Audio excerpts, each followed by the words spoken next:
suspected. Chapter 3. The Counterspy. In addition to Aldrich Ames and Cullen Thompson, Michael Rochford, a veteran FBI counterintelligence agent, had interrogated Yurchenko at the safe house in Virginia. Rochford was intrigued by one of the Russians' disclosures. Yurchenko told us that the KGB decided they did not have enough sources in the U.S., Rochford recalled. They had a high-level meeting and said, "We will go out and offer $1 million each to people in the FBI and CIA to come to us." Then Yurchenko redefected. For 2 years, we were stunned. The FBI realized the KGB program could be turned around and used against the Russians. We decided our best chance was to take the KGB's idea and get a list together, Rochford said. An FBI team was assembled to draw up the names to be approached. They came up with a list of 250 Russians who were American targets officers, Rochford said.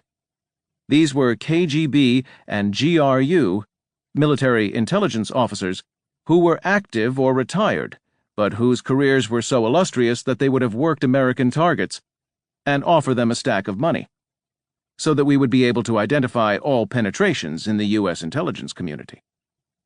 The CIA had its own list, and we then joined with the agency, and we said, "Let's get a group of people who would try to tap people on the shoulder, go any place in the world you have to, and see if you can talk to them and offer $1 million." The FBI gave the program the code name Bucklure.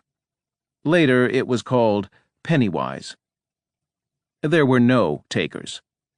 There was a time in the Soviet Union when people were terrified of their own service, Rochford said. Terrified, they had even met with us. Some would walk away, others would listen and laugh and report it back. But others would hear you out and not report it back. Another former FBI agent said some of the Russians contacted were offered a deal. We would say, "You give us the name of the penetration, and we will pay you $1 million. You don't have to defect, and this will only be known by the President of the United States and the two of us." The money approach had been tried before. In 1982, the FBI had famously approached Dmitry I. Yakushkin, the KGB resident, the top Soviet spy in Washington, at the Georgetown Safeway. Yakushkin was about to return home to Moscow after 7 years. The FBI knew this and decided to approach him to see if he could be persuaded to defect. A cold pitch, as it is known, to a KGB resident, one as experienced as Yakushkin, had almost zero chance of success. A young special agent, Dale H. Pugh, approached the KGB man who was in the produce section, carefully feeling the oranges for any soft spots. Yakushkin made a striking figure. He was 6'4", about 220 pounds, and wore a beret, which made him look like a cross between an artist in Montmartre and an NFL linebacker. Urbane and well-educated, fluent in English, he came from a prominent Russian family. The FBI man tried to persuade Yakushkin to meet him away from the supermarket so they could talk privately, but the KGB agent declined. Finally, Pugh, following instructions from his squad supervisor, offered the Russian millions to defect to the United States. "Young man," Yakushkin said, "I appreciate the offer. 20 years ago, I might have been interested." And with that, he walked away. Yakushkin appeared more amused than offended by the encounter. But there was an unspoken subtext to the dialogue by the orange bin at the Georgetown Safeway. Yakushkin had a girlfriend from North Carolina the entire time he was in the U.S. As he probably suspected, she was an FBI source. But the Bureau hoped she might be an incentive for him to defect and remain in the U.S. The FBI even asked her to give Yakushkin a copy of Graham Greene's novel, The Honorary Consul, in the hope that it might persuade him to stay.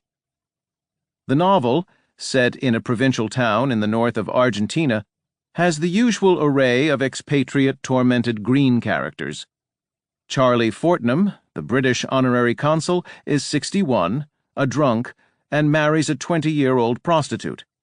When he is kidnapped by leftist revolutionaries who mistake him for the American ambassador, the British government does not even consider him worth the ransom. After he is rescued by police, London rewards his years of service by dismissing him. The Bureau may have thought that the theme of an older man in love with a younger woman, living in a foreign country and unappreciated by his government, might resonate with Yakushkin. It didn't. The KGB man went home as scheduled and rose to become head of the American Department of the Spy Agency's first Chief Directorate, its foreign intelligence arm. Michael Rochford began his search for the mole in 1987. Born in Chicago in 1955, Rochford grew up on the tough South Side in a typical Irish Catholic working-class neighborhood. His father had been a police officer for almost 3 decades. At age 19, he joined the FBI. He went to Southeastern University in Washington, played basketball at night, and worked full-time at the Bureau. A year later, the FBI sent him to language school in Monterey to learn Russian. Back in Washington, he completed college at American University and graduated with an accounting degree. From the start, Rochford was assigned as a counterspy, working against the KGB's Line KR counterintelligence agents in the capital. His first target was Viktor I. Cherkashin, the KGB's canny chief of counterintelligence in Washington. Much later, Rochford learned that it was Cherkashin who had personally handled Ames. The counterintelligence chief did not risk sending a cable to Moscow about the high-value CIA spy who had walked into his web.